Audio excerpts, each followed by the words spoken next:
about it from so many state institutions. And I think that many of you don't need to be reminded of the state of our institutions. I think there are names that are not even controversial to mention now. The post office, I think, being one good example. Various municipalities, I think you would be aware of. And really what people are saying is there a best practice that is out there that could be put out for how to organize state institutions to do what they are supposed to do? So that's one set of questions. The second set of questions is, and that helps to answer the question that you are asking, Busani, what are the elements of a developmental state? Although, I mean, I want to stay away from the big words today. And the second thing is really confined to the competition space, or if you like, the regulatory space. What does it take for the regulator to do what it's supposed to do? So I'll address both questions. So the first question has somewhat been answered. I think if we look at our environment, without a doubt, I would say, I mean, I would say probably since 1994, actually, we haven't really found an organizing kind of mission for building a cadre of leadership. So in other words, we haven't identified the mission. So and that's the problem of South Africa, is leadership is a product of their context, of its context. And I think part of the problem of South Africa is we have failed to develop a narrative about our content. That narrative that will give us a vision about what needs to be done. So people talk theoretically about, well, we need kind of economic liberation, but no one really defines this very well, which means that we are building leadership on a shaky foundation. So if we look at the examples of the countries we've looked at earlier, whether it's Singapore, Louis Canyon, there was a very clear mission. I mean, Singapore is used as a case study in a number of ways. I think the most striking thing about it is that it had an existential question. So it was not difficult to mobilize a generation of leaders to rescue Singapore after it was kicked out of Malaysia. And really, it had nothing. It had nothing. I think it is often compared its economic status to that of Ghana when Ghana got liberated. And so that was the organizing mission. And this is really the first issue. The second issue I want to raise is, if you look at this, there's a very tight kind of political system that also cascades into the administration. It's quite centralized, and or at least in the case of China, very well coordinated. So there is a very deliberate development of leadership. Again, if we look at the example of Singapore, so, I mean, Singapore is still doing well now, and it's got a new crop of leaders, including the current prime minister, who is the son to Lee Kuan Yew.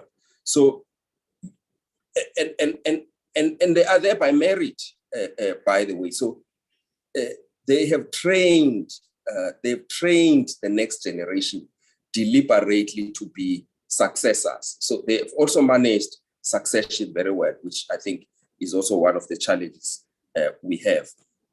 And if you look at all of them, whether it's China or Singapore, they're all using substantive indicators of leadership. So it's not about how well you speak, it's about the outcomes. So people are looking at the social outcomes. You hear them talking about the criteria for promotion being economic development, being employment creation, and so on and so on. So that's also what is a challenge for us, is that we almost have a populist system that if you speak the loudest, the results don't really matter. And I think that the last thing I want to say on this thing of building a capable state is you have to, I think, balance this notion of mass participation, democracy on the one hand, as well as the selection of leaders. So a deliberate leadership development doesn't take everybody and take them through the program. You select those you want. A succession plan by its nature is a selection process. So the Chinese talk about election by selection. And it's true, it's not popular democracy, at least not at all costs and at all levels. And you have to be very deliberate about this. I mean, if you look now, I think there is these local government elections, and I was thinking, I mean, the candidates that are being put forward, where you have dilapidating infrastructure, you really have financial and engineering problems. What kind of people are you putting there to lead that, to have those conversations? I'm not convinced that, for example, there are interview processes, there are even qualification, minimum qualifications political parties are prescribing now. But you can see that the management of the process is just not going to yield results, because sometimes you have an interview panel, and these interview panels are in the public domain. Someone with matric who must go and look for a mayor who must hold an honors degree. So the management of that selection process is just not going to yield the outcomes. I don't know, Busani, I wanted to also chat now more directly about the Competition Commission, but I don't want to take all the time. Perhaps I can come back to that. Okay, no, that's great. We'll get back to you. Just now we do have some little bit of. Now let me cross over to the group executive of Transnet, Portia. I mean, as you know, CEO, I mean, there are many people who will want the commissioner here, Bonagele, to pounce on you, who may think that because you are a monopoly, like many other state-owned entities, you might be abusing that to the extent that you distort the markets, the prices are raised, and also there's issues of inefficiency onto the system. So I'm not suggesting that you must answer specifically this, but it's something that you may wish to come back to towards the end of your intervention, because as the commissioner was making reference to countries in Asia, you wouldn't have a competition commission in Asia, you know, intervening in some of those state-owned enterprises. I mean, the view is that when they make those decisions, they are in the best interest of the country and also internationalizing them, so they wouldn't necessarily, become monopolies. So over to you, Portia. Good afternoon, Busani, and good afternoon to the Commissioner and everyone listening in. I decided that I'm not going to do a presentation. We're always killing people with presentations. But so let me,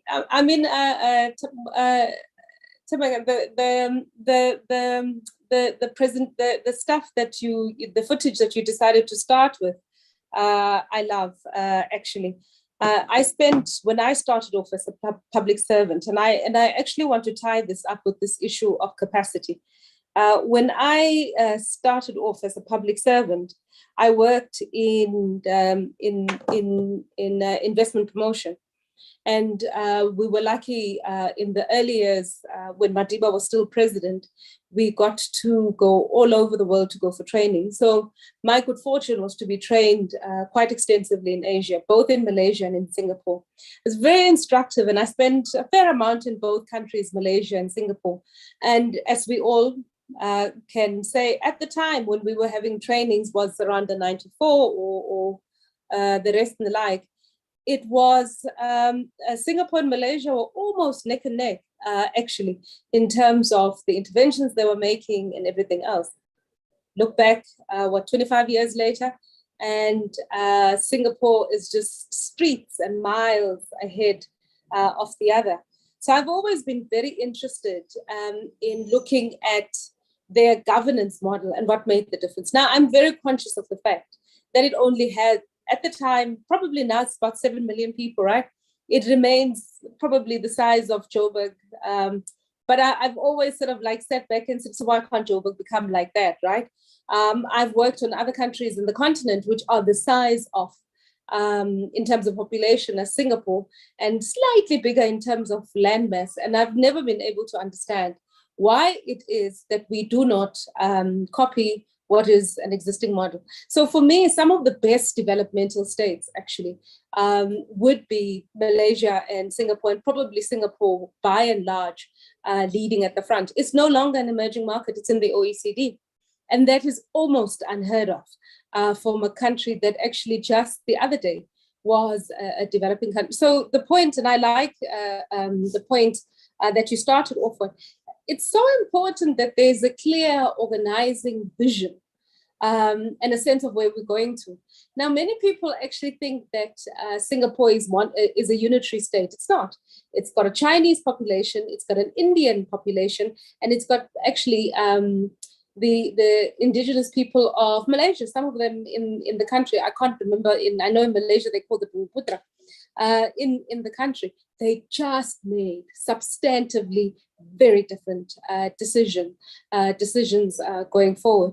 So we can't say that they've been able to develop like that simply because they were a more unitary, homogenous society. We found a piece that I thought was a small little quote. The state, therefore, must have the ability to insulate itself from particular interests in society. I must say, for the state to be able to do that, it needs to be truly competent. And for me, competence is not just a matter of what degrees you have. I mean, Timinkosi, when you were saying this issue about accent and how you speak, it's so crucial because we have made people's accents as the I suppose, the proxy for intelligence, for knowledge. And we have left out many people in our society who actually operational know a lot more around how things work that should be brought to the fore, because we've actually over-prioritized those of us who are able to speak in a way that is understandable to, I suppose, the broader Western notion, and have forgotten entirely that there are huge swathes of the world where people speak their mother tongues, and we all have to deal with translators in that. And it's really, for me, it's about the stuff that we've got to go back towards the roots. Back to the question that you were raising, Busani, about Transnet. I always remind people is that, I have always worked in the public sector, save for the times when I've gone out and worked in the private sector. So my training as an economist, I come from university, spend 3 months in a bank, and then the rest of the time, and I only spent 3 months in a bank, and the rest of the time, I either worked in research organizations that were directly aligned with the political party ruling at the time, and also then got into government. So this notion of a mixed economy is at the heart of South Africa's economic landscape. And a mixed economy says that there's room for both the public and the private sector to play. Look at Singapore. Temasek, one of the best and biggest investment holding companies in the world, state-owned. Nobody has a long convo about that. And if you actually go and look at the governance of Temasek until recently, The CEO of Temasek was the wife of the Minister of Finance, who is the President or Prime Minister of Singapore, whatever the senior it is. So please, this thing of overly holier than thou, sort of like governance, and those are not, it's the integrity, I suppose, and the intent behind the actions that people undertake. Now, I'm not for a second suggesting that that's the way we should operate in South Africa, not by a long shot, because we are entirely different. But my point is, this issue of alignment or holding a line, because actually the other problem that we have in South Africa, which is significant, is the churn that you have of senior leadership. CEOs and state-owned enterprises don't stay. And I'm not saying maybe with just cause in the recent while we needed to change them. But over and above that, though, having appointed them, we need to ensure that there's appropriate support for the said individuals. There's also the issue in government where you have massive churn in DGs. Now, some change is good. I'll be the last one to say that it's not necessary, because more often than not in the change, you get a moment to refresh and to rethink in a particular area. But when it comes to the issue of driving a vision and a direction, you cannot be changing every 2-3 years, because it takes a much longer time to establish and bed in a strategy in a particular direction. A developmental strategy is particularly difficult, actually, by the way, because a commercial strategy is easy enough. I must maximize my profits and easy peasy lemon squeezy going off. But if you're having to earn profit on the one hand, but on the other hand, also make sure that you're a driver and an active participant in ensuring dynamism in the economy and the inclusion of others, totally different set of decisions that you're having to be making and decision-making tools that are necessary. So when people say that as a monopoly, and I think increasingly Transnet is not a monopoly, we're having to deal with some serious pressure for increased competition. I also always say, better a public monopoly than a private monopoly, because a private monopoly is nearly impossible to dislodge. A public monopoly is accountable at the end of the day to the politicians or the leaders of the day. So if they know where they are going to, you get a different outcome. I want to end, because I know we're coming back to a general, to respond to questions. Lots of years ago, I was having a debate with one of our senior politicians, and we were going, I think it was national government elections or whatever, it was the list process. And I was saying, look at Singapore. If you look at their ministers, look at the qualifications of their ministers, look at the qualifications of their DGs. Man, you know that you're going to get people who are going to be able to know the content that they deal with, be absolutely clear about direction. When do we start to get there, where we stop saying, oh, your political organization skills are much more important than your capacity and capability to understand what are the issues of the day in that sector that require direct engagement. And actually, more often than not, in our case, we do need to review both our laws and our policies to ensure that we actually create an environment where we are able to, both the public and the private, jointly operate in the interest of the broader economy. But I'll stop here. Thank you. Okay. Now, here's a further provocation from me. There's the first one that I will allow other colleagues to ask questions. I would like you to ponder this and the other colleagues say. So this is a Professor Kishore Mabubani from Singapore, like end of Professor Zhang Weiwei, whose video played earlier on, which was the second video. Now, this the videos that you played, Commissioner, Kishore was a special assistant to the founding president, and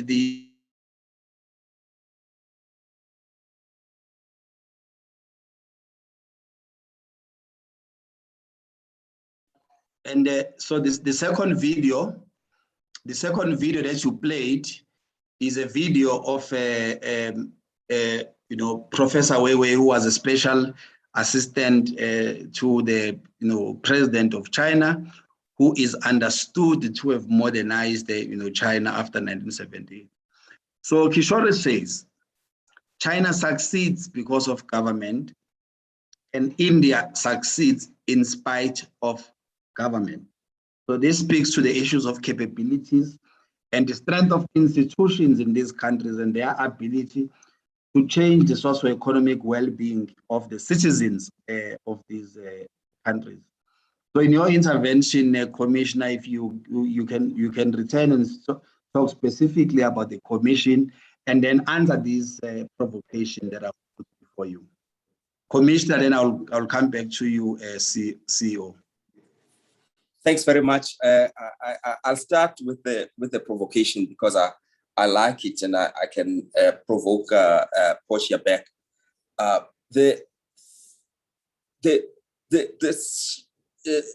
Portia raises this issue of size in Singapore, and of course you're right. I played a video about China as well, and let's remember that China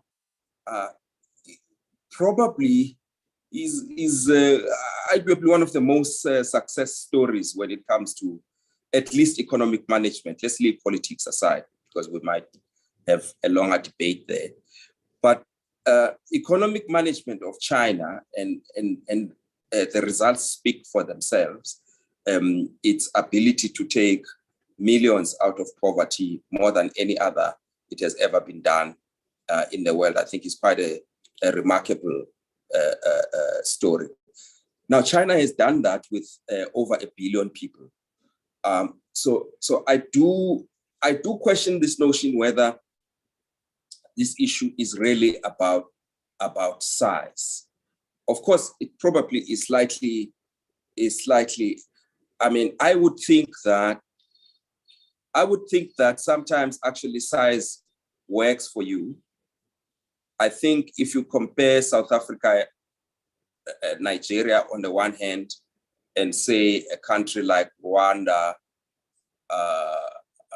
it doesn't matter how effective the governance of Rwanda is. I think it's gonna take them longer, and maybe it's gonna be much more difficult than it would take for South Africa, for example, because of its size and probably resources. It's got a better chance of a shorter road to success than a smaller economy. So if anything, I'm saying that size doesn't matter. And if it does matter, it probably works in favor of the bigger countries, population-wise. You've posited 2 countries here that both have size, and it is clear that they have taken divergent paths. I really do think that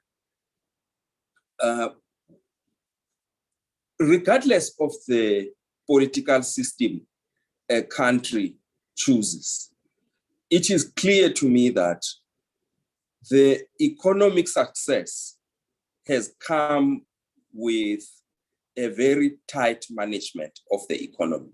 So an economy, in my view, needs a lot of steering. And so I wouldn't punt India as a success story yet. I think that the numbers work for it, and there are certain interventions that have been made in India that sort of work. They have quite advanced technology sector and so on. But I think actually India suffers a similar problem that we have, that we have not really focused on steering the economy to give us the types of outcomes that we want. At least that experiment we have not started with, I would argue. I think that we have tinkered in the margins, and it's clear to me that whatever we have been doing has not really worked. Now, the only point I wanted to make about the commission, which I think is quite instructive for the civil service and probably the SOEs, is we the commission was established amidst skepticism by both industry and labor, that you were likely to have political interference in the conduct and management of competition policy. So we were introducing a regime with these heavy penalties that really monitors the private sector. And so one of the key principles agreed in the discussions during policy development was this notion of an agency that was quite, at the time, really so autonomous that it was almost unheard of. And I think that autonomy in decision making, and I'm not suggesting that it's an autonomy without accountability, but I think that autonomy has enabled these institutions to develop and be confident in what they do, that it's almost established now. It's a culture in this area that the decisions that are made are going to have to be backed by science. So our decisions have to be backed by economics. It doesn't matter actually if we want to lobby us. We must still justify what we do on science. And so I think that the one big lesson that I would say the civil servants could take from institutions such as the Commission, and I'm by no means suggesting that autonomous institutions are always going to be successful, but I think they stand a better chance. So I'm a big fan of an autonomous civil service that's professional, that is accountable and led by politicians, but is somewhat insulated from the sort of kind of political, the kind of direct political interference that we see sometimes. I mean, if one were to be controversial, if you think about even the allegations of corruption, often you find that it looks like civil servants were hopeless when it comes to instructions by politicians. You know, there were a few brave ones, and most of them paid the price. But if you look at it, really, the civil servant in South Africa, civil service, couldn't withstand political pressure when we had problems of corruption. And that does worry me about the sustainability of our democratic project and our developmental state. So I think that we need to rethink the degrees of political involvement in managing the state. That includes SOEs, by the way, that I think that should be more autonomous than even the civil service. And I repeat that this doesn't mean lack of accountability, but we are waiting for a day where SOEs can be properly entrepreneurial in their approach. They must balance their developmental role in society with these issues of sustainability, which is key because we won't be able to bail them out all the time. And unless you have boards and management that are able to take decisions confidently and are accountable for that, I think you are not going to be able, you're not going to be able to have this being run by ministers in our environment, precisely because of what we said earlier. The political system is not merit-based. It's not a meritocracy. And so our chance is to really to professionalize and promote merit in the civil service and SOEs. And that includes the transparency in how those appointments are made. And I really think that's something that should be taken forward by civil servants themselves, because unless there is that pressure, I don't think politicians are going to do this voluntarily.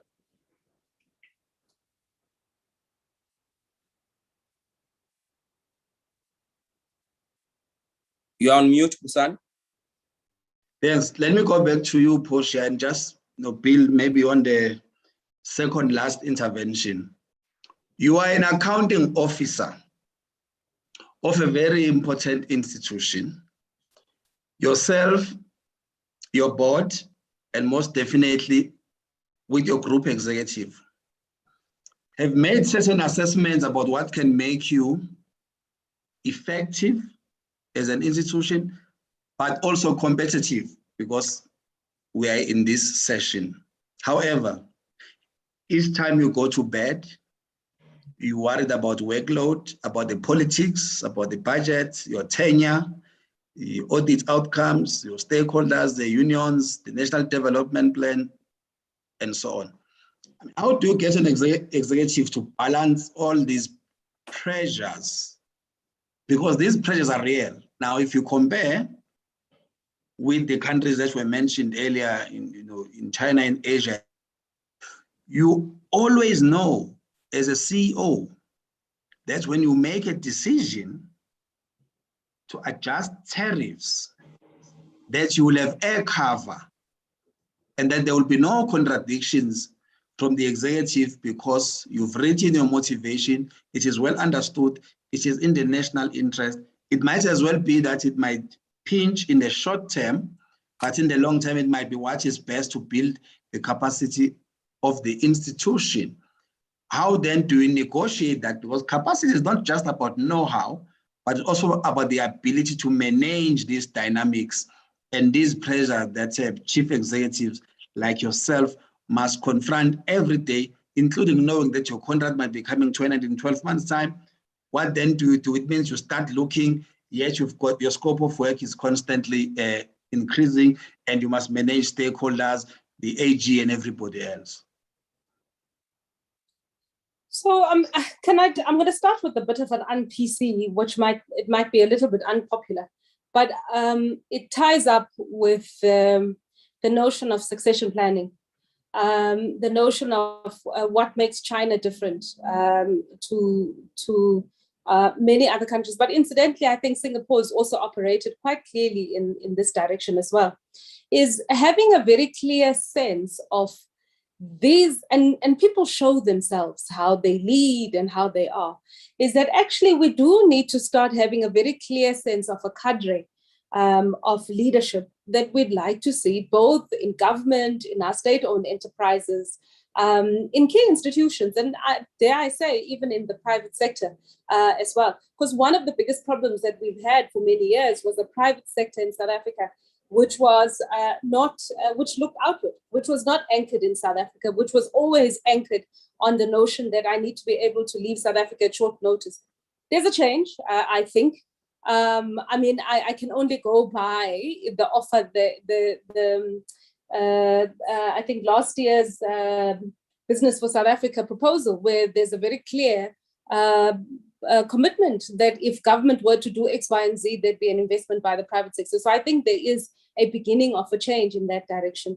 So back to that point is that if you have a clear sense that this is the capacity that you've built over the years, and you are clear about, and people must show their integrity. Now, you can't train integrity into anyone. Your job, Busani, which is in the School of Government, of having to train up a new cadre of civil servant who doesn't just only walk in with a degree or whatever it might be, but also walks in with a sense of understanding what the job requires, what they need to do. I absolutely think is an essential part that we need to focus on as we build a capable state. So I never worry about the fact that my job might be ending, and I don't know if other CEOs particularly worry about that. I mean, it's the least of my worries, frankly, with all of the things that are happening. when I sort of like have started, Temikos, you've made me start doing some serious comparisons between ourselves and Singapore. Singapore in 1965 splits away from Malaysia, right? And you have the creation of what is modern day Singapore. So it's 56 years old and we are 27 years old. So basically, we are 50% of their age. And the question to ask is that when they were our age, how far were they and where we are relative? I don't say that, and I think it's quite useful when you have those kinds of benchmarks, because there's always a possibility to be able to do better than what you previously were at.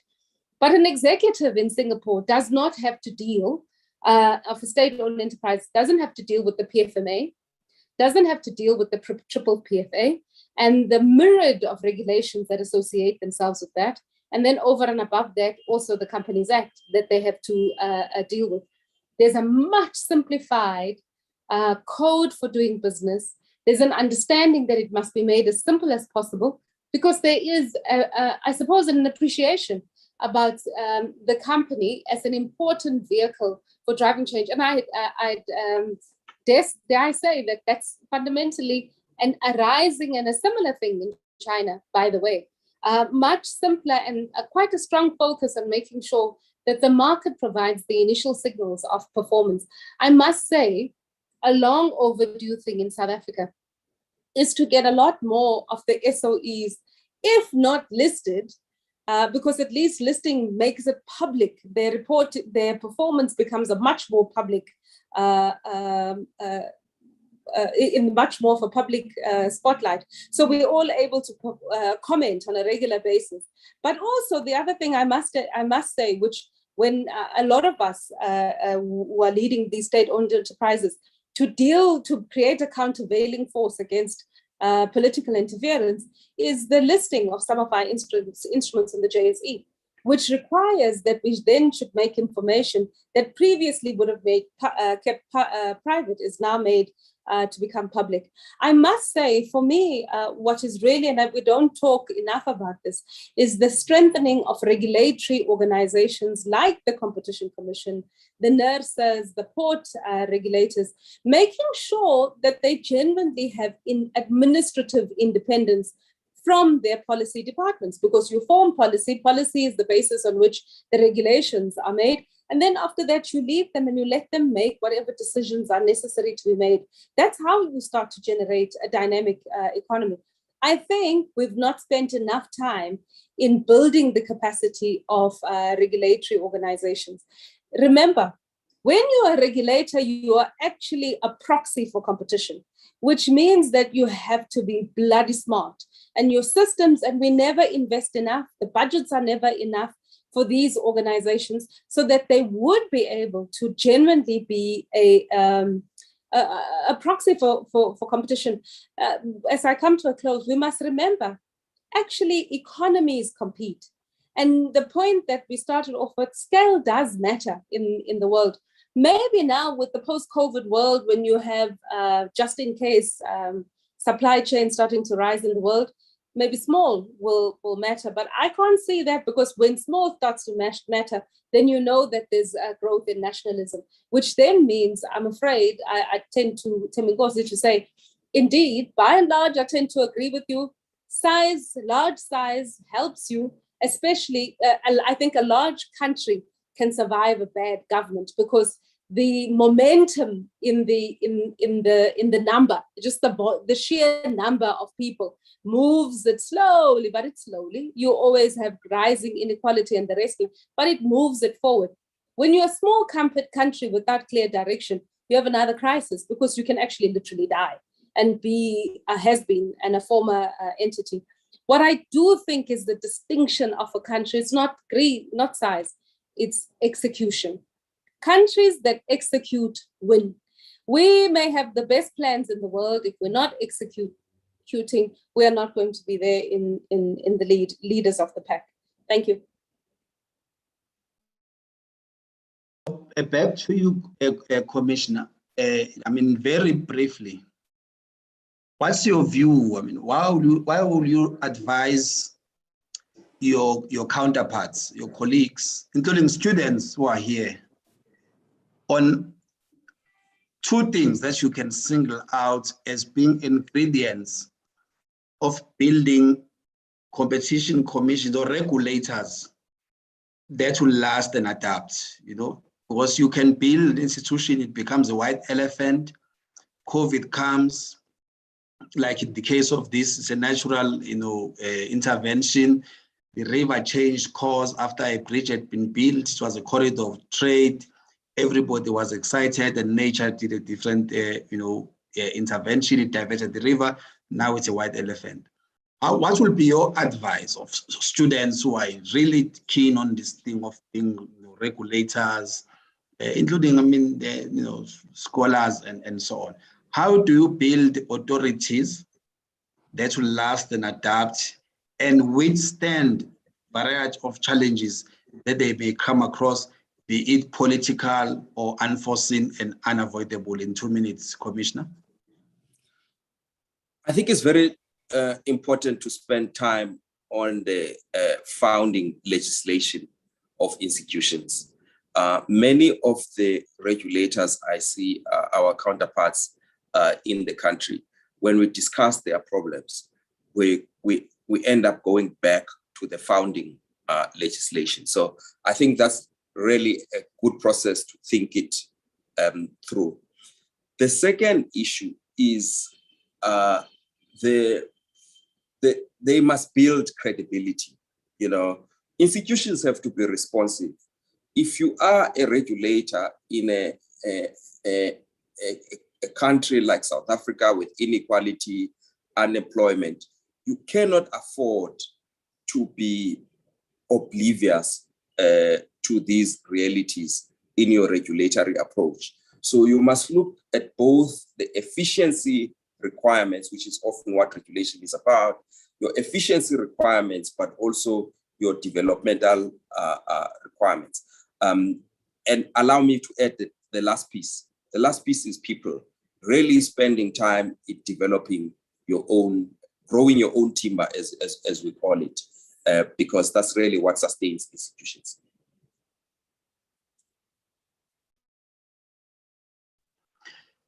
No, thanks for that, Commissioner. Let me just check, CEO. I'm asking the same question to you. How do you build an institution that will last but also adapt? And now this question is important for you because you see the pressures on you, like your counterparts and many others, is that you must create jobs, which means you must be bigger in size, when in fact the realities might be such that you can succeed and thrive and be effective and be a big player in the economy, whilst you might be shrinking because you are adopting technologies and so on. So it is possible, actually, that this is going to be this was Transnet in 2010, and it's Transnet last year, and that Transnet in 2030 might be smaller in size, but be able to handle a bigger scope and be more impactful in the economy. How do you do that? Because that's your existential issue, like most of your counterparts. Frankly, I mean, I think increasingly there is an acceptance that we are not the job, right? We're already big enough. I mean, like 56,000 of us in Transnet. We are not the job. What we need to do is in the efficiencies with which we provide our services, and also ensuring that we actually provide the services required throughout the economy and not leave pockets unserved. And sadly, at this point in our lives, we are leaving significant pockets unserved, which is really distressing, given the state that we are in, is that the state should be able to generate revenue via taxation from our activities and from the growth of the clients that we serve, and use that as the basis to support whatever other programs they may have, which are either to drive innovation. And frankly, I'm a clear supporter. I'm a clear fan of big on the one side. So my sense is that it behoves on us. If Transnet is going to survive beyond the next 10 years or so, it really has to adopt modern technologies, because bear in mind the point that I was making is that what Transnet does, it has to enable the South African economy and the private sector to compete with other countries and with other companies that are in other countries. So this is not just a story about us in South Africa without having to engage with the rest of the world. So the focus, frankly, on constantly upscaling or upgrading the skills of our own people and also the systems, absolutely crucial if we're going to be around beyond the next 10, 15 years, even if we shrunk in size, but to remain a force to be reckoned with, because that's exactly what you want to be. It's not just be a big lumbering giant of no use to anyone, but rather be a nimble, agile organization or company that's at the forefront of these questions around logistics, new economy, new energies, and things like that, where we are actually leading in play with the broader private sector and also with the broader public sector. So absolutely crucial. No, thank you. Let me give an opportunity to other colleagues to intervene. There is Alejandra. You want to make an intervention?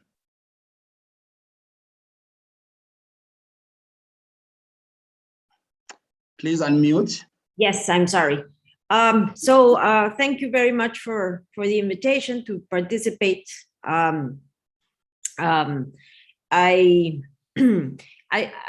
was chair of the Mexican Antitrust Agency for the past 8 years, and part of my work was to create a new antitrust agency.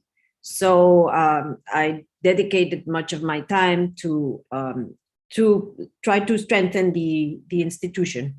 And I agree with everything that's been said here.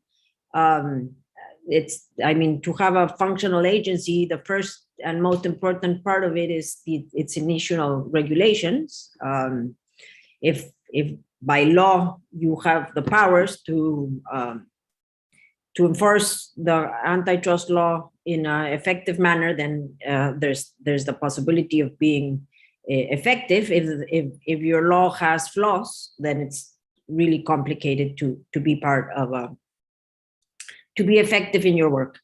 And then also there's the issue of implementation, as you were saying, and that has to do with two things: leadership and team. So you need the leadership to be committed in terms of effectively applying the law, and then the leader cannot do anything alone, and that is why it's so important to build a team and invest in creating the team.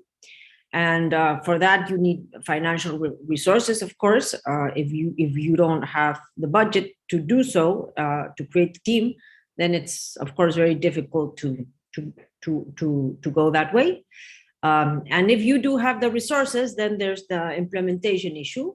And I, as head of the antitrust agency, I dedicated an important part of my time to build the team. And it's how you recruit people, how you grow their capacities, and you have to grow their capacities in two senses. Their technical capacities. I mean, they need to handle well the substantive part of the work.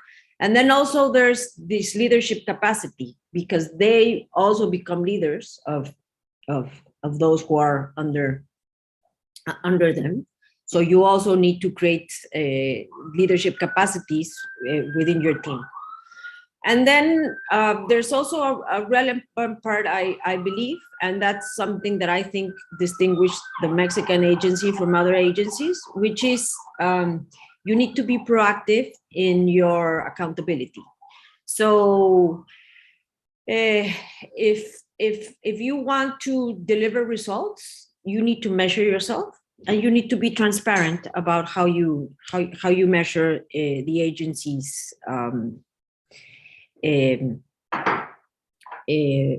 I mean actions, and I think I think that is also very important. So it's leadership, team, regulations, and proactively being accountable, and and proactively being accountable. Thank you.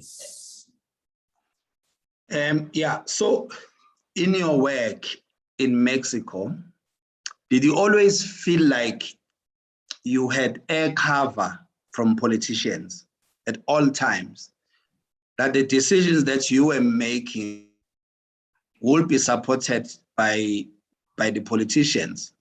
How did you manage, how did you navigate, cabinet, president, ministers, and the pressure groups that come from members of the political executive? Okay, that's a very good question. So I always say that antitrust agencies, by definition, sometimes are close, or sometimes, your work sometimes is sort of coincident with what the central government wants, and then in other cases it isn't. So I don't know. In the Mexican case, for example, if the price of a certain staple was going up and we would intervene, of course, government would like that, no? And they would applaud your work. On the other hand, if the government wanted or wants to protect a state-owned company, and that's anti-competitive, and you initiate an investigation because that SOE company is abusing of its power, then the government won't like that. So I think that as an antitrust agency, you need to be, you need to be clear on what your mandate is, and you need to understand that some of your work will be coincident with what the government wants, and some of it won't. But your commitment is with your mandate. And as I say, it's natural for an antitrust agency to have this dual relationship with government, and you should not take it personal. It's part of how antitrust agencies work. And I have that experience, and I think South Africa Commission has that experience. And when I talk with my colleagues around the world, they always have these experiences. Although what is important and it's what Tembi was saying, has to do with your regulations, because you can be more autonomous if your internal regulations permit you to do so. So, for example, if the president can name you and can discharge you because he doesn't like what you're doing, then it's very difficult to be autonomous and to be committed to your mandate. In the Mexican case, the commissioners are named after a technical exam. So the president needs to choose commissioners from a very small list that is given to him. So he cannot put like his best friend as head of the antitrust agency. And then the commissioners cannot be removed from their position just because the president doesn't like what we're doing. There's you can be removed, of course, but after there's a political review of your work, and it's not the president who decides to remove you, but the chamber of the senators. So it's not easy to remove commissioners, and that does, of course, help to be faithful to your mandate. But it has to do, as Tembi says, with your regulations. Now, let me bring this back as a last question to you. This is Professor Kishore from Singapore. He is based in China at Fudan University. So in one of the conversations I was having with Professor Zhang Weiwei, he makes a point that China succeeds because of government. So the Chinese are prospering. The country is doing well because of government interventions. And he says India succeeds, so the country is making advances in spite of what government does, right? So the system has been built like that. If we were to put Mexico there, what will you say about Mexico? Mexico succeed, you use the same logic of argument of Kishore, and you put Mexico. I mean, what will you say about that? I mean, it's an interesting thought. I mean, you would want countries to succeed in spite of their government, but of course they would be more successful because of their government. So I mean, it's like I mean, if the government is doing what it's supposed to do, then of course you will succeed at higher rates than if the government is, I mean, if you're succeeding in spite of the government. So, I mean, I can only talk about antitrust issues, and I would say that the Commission is succeeding in spite of government. And again, we come back to this point that our regulations permit the agency to be, I mean, to operate successfully, even though sometimes the government doesn't like what the agency is doing. And it has to do, again, as I say, with its bylaws. Okay, so last word from you, colleagues, all of you. We don't need to drag this unnecessarily for longer. Give you, 3 to 4 minutes to wrap up. In your closing statements, please do also answer the question of what will be your challenge to a student who's doing first year at university now, who may be listening here, who one day wants to become a regulator in a antitrust authority, competition commission, or any other, economic or even social regulator for that matter. So I'll start with you, Commissioner. I'll go to the CEO, then I'll come to you, Alejandra. Your closing statements, including your challenge to young people who want to become, regulators in future. Thanks very much. Just allow me very quickly to also thank Ariana and Koshia for joining us at this conference and the discussion. I really have enjoyed their insights.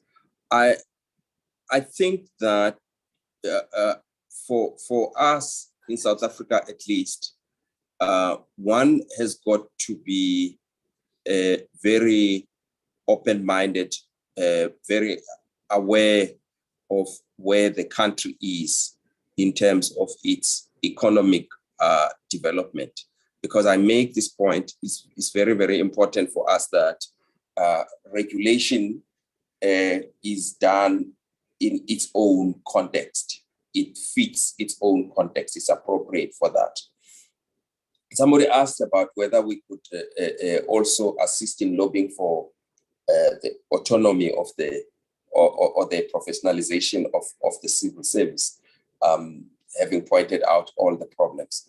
I think that is it's going to be something that I would think is going to be fought out in the political space. I was only saying that I think that the voice of civil servants is missing in that debate. Actually, I hold the view that civil servants are very weak. I mean, you both have been director generals in your lifetime. So I really do think that there is more collectively that the civil service could do. Of course, that's not, I mean, DGs can cause a stalemate if they could hold a collective position strongly on certain matters.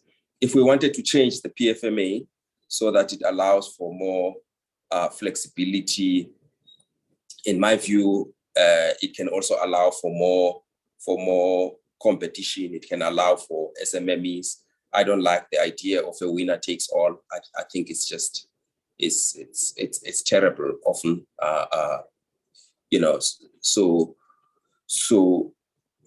But I feel that those policy initiatives can be championed. They don't necessarily have to be championed at a political level, Politicians don't work with the PFMA. Civil servants do, accounting authorities do. And so changes like that, that have to do with the professionalization of the service and the effectiveness of the service, I think could be pushed through that. Just one last thing that on SOEs, I take the point, and Ariane is correct that there is always this tension about regulating SOEs, because there's assumption is that they work in the public interest. I just want to posit this view that I think the most important thing is for SOEs to be able to justify what they do. And this is partly, this is the journey we've had. Portia knows this, for example, with Transnet, with SAA and others. If you're gonna charge a price that your customers are accusing you of being a monopoly price, or you're behaving in a manner that your competitors or your customers are accusing you that you are engaged in exclusionary conduct, it's not enough to say, but I'm part of the state. I think that part of actually having a professionally run SOEs is the ability to justify its actions without running for political cover. So I think that's quite important, and I must say that I've had a positive experience with a lot of SOEs on this, but I've not always had that with all SOEs.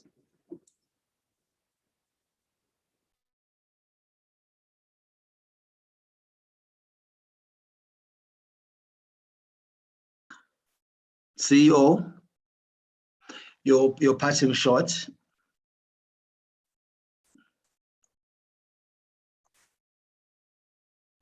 I think you are still mute, Portia. Okay, sorry.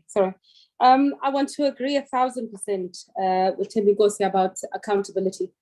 And for me, it's accountability and transparency, right?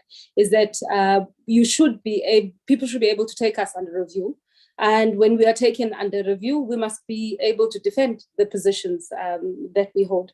I also think that we really need to focus on strengthening every single regulator that we have, both in making sure that the policies that belie their regulatory function are sensible and make sense. And then once you've put them in place, you make sure that you get strong public servants. But I'm also a very firm believer that when a regulator makes a decision that goes contrary to their own policies or even to the law, we should also take them up legally, as is our right in South Africa. That helps everybody. It increases the robustness of the entity. It increases the strength of also the entity that is being regulated. But most importantly, because these end up being public spats or battles, they teach the public, because there's a lot of value to be had about a public which understands what to expect and is demanding of it, because that's the only way that we hold each other in a fair tension. If I must say, some of it is necessary. I was reading recently that we always say that people are important. It's not just any people, it's the right people that are absolutely crucial that we should be focusing on and retaining, not just anybody. There's a conversation to be had, I think, around the reformation of the public service, the powers of ministers relative to the administration itself really needs to be reviewed in South Africa. It's absolutely long overdue to have a much clearer distinction between the professional side and the political side. Agree that you always need to have some guidance in terms of the direction. If I end on a note, right? I saw quite a few comments that were in the chat box, and I think we should really try and answer those as much as possible. After the fact, is happy to try and supply some answers. I do want to urge, especially you were saying the young people, university students, but every one of us, till today, whenever a former colleague of mine who was a public servant when I was, who's running an SOE, running anything else, and they get into trouble, I call them. So the one that I was reading about recently is the CEO of RAF, Collins Litzwan, a really great civil servant. I mean, he grew up, he worked with me at some point or the other. Hardworking, but principled, and he takes on a fight anytime. We must develop that we call each other. You call and you say, what's happening? Explain to me. So I called and he explains to me what's happening. And then the whole issue, which we don't speak enough of, is that some of the changes that people are having to make is to fight against private sector incumbency, right? Because the only way that we fix the SOEs, the agencies and everything that we have is that you got to go back, look at the business model. When you review the business model and you say, okay, how do I make the RAF sustainable? And you start saying, I've got to bring back these functions inside, you're taking away what was previously business of other people outside. Then you get attacked. And then you have a collective of all of us now who are watching this. And because we all have an expectation that he's Black, he's a civil servant, he has to be corrupt. So we all sit down and we watch quietly and wait for him to die. Absolutely wrong. That's not the way that we should be if we are trying to build the civils, if we're trying to build capability in the state and even in this private sector. You call. So I'm putting out a clarion call to all of you guys who are on this, 110 I saw, who are on this. If you read things about Transnet, you are watching in the media and social media funny videos doing the round about Transnet. Guys, I am one of the most easily accessible people in Transnet. Link up with me, call me and say, so now what's happening? Why are you embarrassing us? And I'll sit down and explain to you, because I think the more we support each other, and support is not uncritical worship. It's also about understanding what's the truth and understanding that what you read in the press and what you read in social media is never the truth. So I really urge, the only way that all of us survive is that if all of us are hyper alert, are honest, and then support each other when we have, and then also when necessary say, no, you got to go back your Zama again. So thank you very much. And thank you for the invite. As you can tell, I can go on about this stuff forever. Thank you very much. Your parting shots, Alejandra, your Yes. closing statement. Regarding your question on those who are studying right now and if they want to be regulators, I think that, as a regulator, there's a political component of your work, but there's a technical component. And the technical component is super, super important. You take technical decisions as a regulator, this is very important, that have impact on people's life. And that's why your work becomes political. But the decisions need to be technical. That's why regulators exist. That's why you try to separate them from the decisions taken at a ministerial level. So prepare yourselves. If you want to be a good regulator, you need to prepare yourself in the technical side of things. And at the end of the day, those regulators that are more successful in time are those that have people with highly technical capacities. So, study hard if you want to be a relevant regulator in your country. No, thank you very much for that, colleagues. Now, I work for a government department that funds itself. So we self-funding. So I must do some marketing and earn my upkeep. Otherwise, I'll be in trouble with my colleagues tomorrow. But also, this is just by way of summary. That from the first intervention made, in fact, even in the previous conversation that took place in the other sessions, how maybe we may want to pull this together as what needs to be done for regulators to both survive, but also to adapt into the future. And here it is all manner of regulators, social, economic, and otherwise, that we do need to have a new cadre of a public sector, leader, an employee And here I'm deliberately making reference to public sector and not public service, because if you are in a work for the commission or SARS, we're in the public sector, but not in the public service. But these principles applies to all of us, that we've got this challenge of building a committed cadre of public sector leaders, both elected and appointed, who are committed to the cause of national development and transformation. And all three colleagues spoke about the issue of commitment, and that we have to be, diligent in execution. Lisandra spoke about this when she spoke about the significance of implementing, that you build the capability to implement, and you must implement, diligently. But also we're living in times of fiscally constrained environment, resources are shrinking, there's much more pressure. So we've got to be prudent in how we deploy these public funds. And this is not easy if you've gone through a period where there was abundance of resources and decisions were made, and suddenly you have to change course. And also we need to be masterful in what we do. So master the craft of regulating, if that is what you are, this is what you do as a regulator, and you master it as your craft. And mastering a craft is a combination of a variety of things, including, reading, engaging, and being committed to it. And even attending a conference like these ones, because we get an opportunity to learn what's going on across sectors and across countries.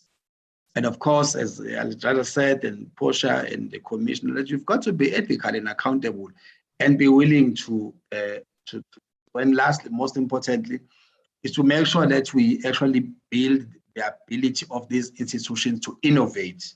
Because if we don't innovate under these circumstances, we are going to have a problem. The Uber type of economy and what I call Kardashianomics. Kardashianomics, I define it as being people who make money by living their best lives on social media, on television.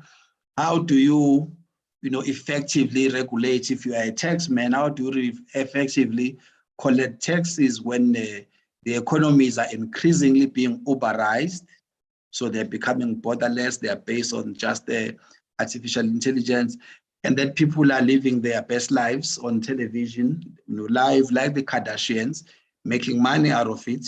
And then how do you, tax those type of people? So it's important that we must constantly reinvent ourselves as public sector institution, and that's part and parcel of building the capacity of the state. Well, as I said, I come from an institution where we are a learning institution. We are open for business. We are all invited. You can come to the principal's office. If you do your homework, I've got roses for you. If you don't, I've got something on the left, which is just something very small that may encourage you to do your stuff and do it on time. So thank you, colleagues, for inviting me once again to moderate this session.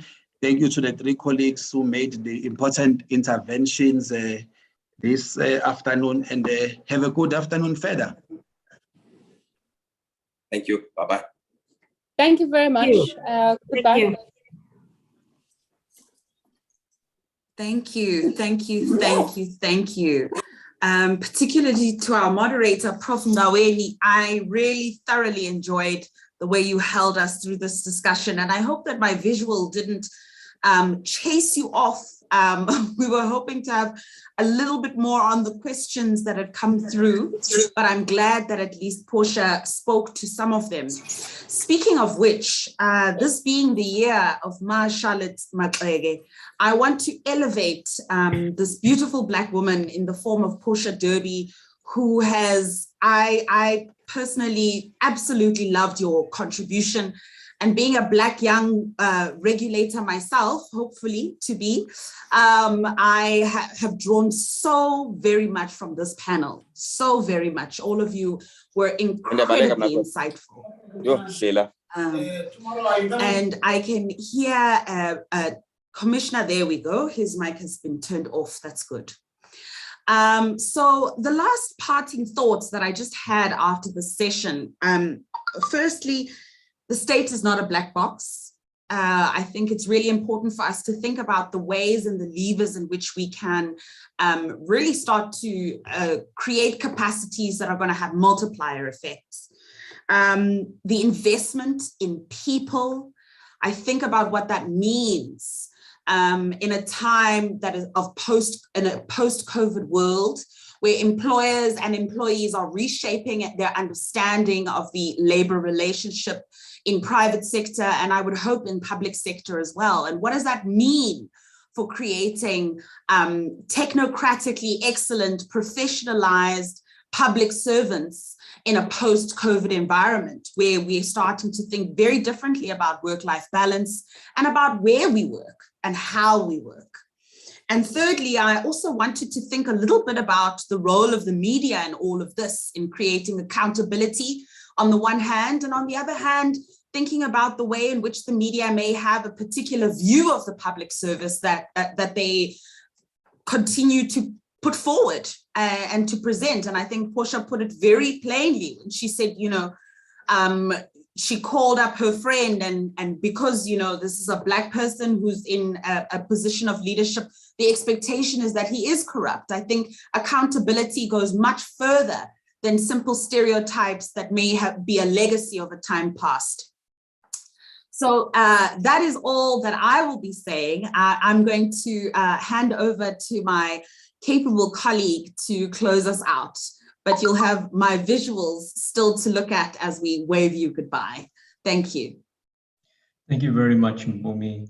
Thank you very much once again to the panel, to Professor, and to everybody else who was part of the past panel. Thank you so much once more. Ladies and gentlemen, conference is not over. We're having to say goodbye for today, but the conference is not over. We're back tomorrow, bright and early at 9:30 a.m. And just to wet your whistle, we will be having retired Justice Dennis Davies, retired Competition Appeal Court President. He will be addressing us tomorrow morning, as well as Minister Patel. So please, you do not want to miss out. And most, perhaps even just as importantly as them, we're going to be celebrating Professor Eleanor Fox tomorrow as well. So it is a packed day, a packed program, and we really, really do look forward to everybody coming through and joining us tomorrow. Bright and early, 9:30, we start. Thank you very much for attending. Thank you very much for today. Thank you very much for bearing with us in this technological age. We are trying, and we will continue to keep trying and getting it right. We ask for your patience where we do have glitches here and there. But we thank you for staying with us up until this time. Please continue to be with us throughout the course of the week. Bright and early tomorrow morning, we'll see you. Thank you very much. Take care.